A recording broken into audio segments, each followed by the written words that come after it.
You're listening to Real Talk Texas with local expert Steve Hakes. Now, here's Steve.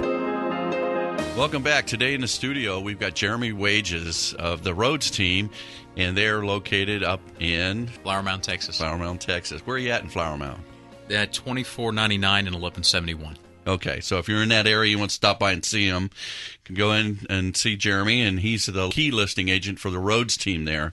And, you know, in the past shows, our regular listeners know we bring on a lot of different experts on Real Talk Texas. We've had trust attorneys, divorce attorneys, financial planners. We've had mortgage people. We've had SBA lenders on the show. We've had credit repair people. We've had real estate agents that have talked about the marketplace, maybe specific area of town. Most of our agents we've had on the show have been buyer's agents, people that are talking about how to get out there and how to analyze property, how to make your moves fast and things like that. And I'm really excited to have Jeremy in the studio today because he's going to talk about his wheelhouse, which is the listing side. And there are some key strategies there. I want to ask you first, Jeremy, did you expect this market to turn as fast as it did? I mean, it's really hot out there. Yeah, there's a lot of indications that would happen. You know, the past couple of years, sellers have been getting their teeth kicked in with a buyer's market, and the interest rates have been really low. So what we've seen is fewer sellers were wanting to go in the market. They didn't want to have that horrible experience. And so now we've got this great opportunity that all these buyers are like, oh my gosh, these interest rates might go up. They're coming out in the marketplace, and the sellers have reluctantly come back to market. So we're having more buyers out there than there have been for the sellers willing to sell their homes. So obviously supply and demand, that's driving pricing up, right? Right, basic economics, right? That's right. So let me ask you, I guess if I were a seller and I'm hearing all this noise about, you know, prices going up and things like that, I would automatically, I keep saying on the show that even though we're seeing a rise in prices in Metro Texas Board of Realty or Association of Realtors, they reported first quarter that prices went up 8% in the Metroplex. Mm-hmm. Pretty impressive. I don't know that that's happened before in one quarter. So I've been predicting that values will get back to 2005, 2006 levels by the end of this year, which means probably an annual increase of anywhere between 10 to 15%, depending on your particular pocket of the Metroplex. With that said, when you go on a listing appointment and you're talking to people, what are the expectations of sellers now? Because as a lender, I guess we've got to let our appraisers get used to the prices going back up, so we'll talk about that too. But what are you hearing from the people that are considering selling their home? Quite a few sellers are pretty intelligent. They're savvy. They realize that we're in a seller's market right now. And so kind of what the expectation is that they want to make sure that, one, they're protected, they get the price point that they want, and they want to make sure that their house can sell pretty much as it is. A lot of sellers right now, they're not wanting to invest a lot of money in making their house a little bit more attractive or making more updates to appeal to a larger set of buyers. And so it's kind of my job as a listing agent, one, to analyze their house, compare it to the homes that have sold in the area, and should be able to give them straight talk with how their house needs to be priced, how their house needs to look. And we take all this information together and we develop a plan on what needs to happen, what the steps are, and realistically what we can expect to get when we go to market. Now, do you get involved at all with, if your house is outdated, if you just put these things in and you're estimated, it probably cost you about $20,000 to fix this kitchen up and that master bath, mm-hmm. and I can get you $30,000 more if you do that. Do you get involved in that kind of thing? Absolutely. It's a business strategy. Here's an example. I was at a house yesterday, and we met with some people that they haven't updated their house since the early 1990s, and they want to be able to still fetch a pretty good market price for it. So we were talking about the analysis of doing it as is, no updates. What can we reasonably expect for it? Then we talked about, gosh, if we were to spend a little bit of money in the kitchens or in the bathrooms, which desperately need it, if they were to do that, what they can reasonably expect for it. So I helped them to coordinate with, we have contractors, vendors that we've used over and over again. We have a set formula, the same paint colors, the same, if we're doing countertops, the same type of countertops, the same type of carpet. Very boring, but it works. When you stick with a pattern of things that work over and over again, you get the exact same results. And so we talked about those things. So right now they're in the process of getting these quotes. And what we're going to do, once we have all the numbers in, we're going to review it again, look back over at the homes that had sold before, and talk about, does it make business sense to invest the money?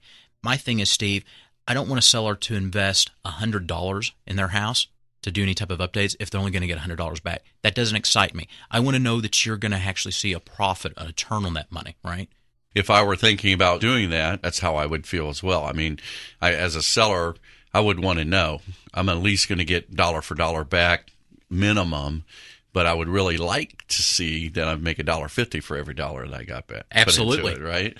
I would think that me personally, that I don't know that I would know what a buyer's really looking for, what's going to turn them off about my house, because I've been in my house 15 years. All looks good to me, so I don't have that outside perspective. Do you recommend that these sellers go out and start looking at other houses and see how they're being presented, a competitive type of situation? First of all, that's always a great thing, but the reality is I have all the information available to me. And most smart agents out there, they have the information available to them. And it's going to be one thing when we talk and we tell them, but we'll also be able to show them. We'll have the pictures that were listed on the house when it was marketed. And we'll be able to go through and talk through each one of them and say, okay, you know what?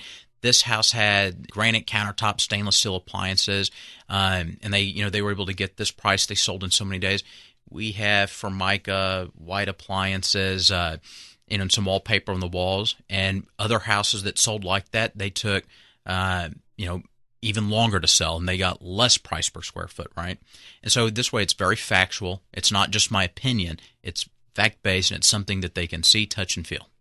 Well, if you're listening out there and you're considering listing your house and you want some straight talk from Jeremy Wages of the Rhodes Team and to give you honest feedback on where you're at and educate you as to what you can do, pick out your cell phone right now, put in our show number. It's 817-925-2546. That's 817-925-2546, and put in the word sell or buy if you're thinking about buying a home. And we'll get in touch with you, and we'll put you directly in touch with Jeremy. He'll call you, or he or someone. Will you call him directly, or is somebody on your team going to call him? It'd be either myself or someone on the team. Okay. So that's the great thing about the Rhodes Team is they are family. They all work together. They have great solutions for you. I guess I'd like to get back to a little bit of the listing strategy here. And so you've had this meeting. You're getting things set up. Tell me about what happens as far as, I mean, I will tell you that my son's 28 years old, Scott, and he's a real estate buff. He really is. And so he's introduced me to a couple of websites and things like that can work on your phone. And you're driving through a neighborhood and you can put in Realtor.com and you can download that on your cell phone. And I was told by someone that's probably the most current information. And you can pull up right in front of a house. I can't believe it. I don't even have to get a flyer out anymore. I can just see on my phone what it's listed for, if it was reduced in price, and I can look at pictures. Do you guys take a lot of pictures of houses and do all this for this client? I mean, tell me about what you do on that level. Absolutely. When it comes to photography, we believe in outsourcing core competencies. Russell, before he formatted the team, he worked for the consulting firm Arthur Andersen, and that was one of their big things they talked about doing, outsourcing core competencies. So even though we've got very nice cameras, we're very competent taking the pictures, we hire a true professional photographer to come through the house. We're going to maximize the number of pictures that you can put in MLS, and we're going to even take even more than that, but we're going to pick out the absolute best pictures that showcase your home. We'll create. How many pictures can you put on MLS? MLS has a max of up to 25 pictures. Okay. So we're going to have all 25 on there. That's amazing, because I would tell you that Dana and I are in the market probably in the next 6 months to buy a house. Okay, so we've been thinking about building, buying. We're still feuding over this, whether we need to live in the suburbs or in the downtown high-rise where I want to live. So we've compromised on Las Colinas for now. But it's just, we're kind of going back and forth, and it's amazing. I do what I just told you about. We may go into a neighborhood we don't know. I'll pull up that listing, and I can't believe how many agents have one or two pictures, and that's it. I mean, it just amazes me that you wouldn't spend the time and effort to do that. But I'm not a real estate agent, so I don't know what it costs and all those things. But it sounds like you're giving a higher level of service. There's certainly, for us to be able to be successful as we are at selling the homes, we spend a lot of money to market them. I mean, it's not just the pictures; it's the staging that we offer. We hire professional stagers to come out there. We're in the environment where it's kind of a seller's market, and I think what you're seeing right now, Steve, is that there's agents out there that are thinking, "Well, gosh, if I just put the sign in the yard, this house is going to sell," and so they think they can get away by just taking one or two pictures. But guess what? If their house doesn't sell that first week on market, you're in trouble. It's no longer a seller's market for your house. Now it's a buyer's market, because now your house is old in inventory, and people wonder, why did that house not sell so quickly? Wow. That's new. I mean, because I was used to a year ago, you'd look around and every house was on the market for over a month, right? Right. So I guess now we've got a new definition of that. If you're listening out there and you're thinking about buying or selling a house, it's really the time to start working on it. Go ahead and pull out your cell phone, put in the number 817-925-2546. That's 817-925-2546. That's the number for Real Talk Texas Show. And we will put you in touch with Jeremy Wages of the Rhodes Team of Keller Williams. They are the number one. And I believe, Jeremy, I don't know if you want to take credit for it, but as far as listings, they're got to be in, what are you, number one in that too, as far as the number of homes sold? I believe if we're not number one, we're pretty darn close to Pretty it. darn close. So evidently they know what they're doing. So go ahead and reach out to me here at the show at Real Talk Texas.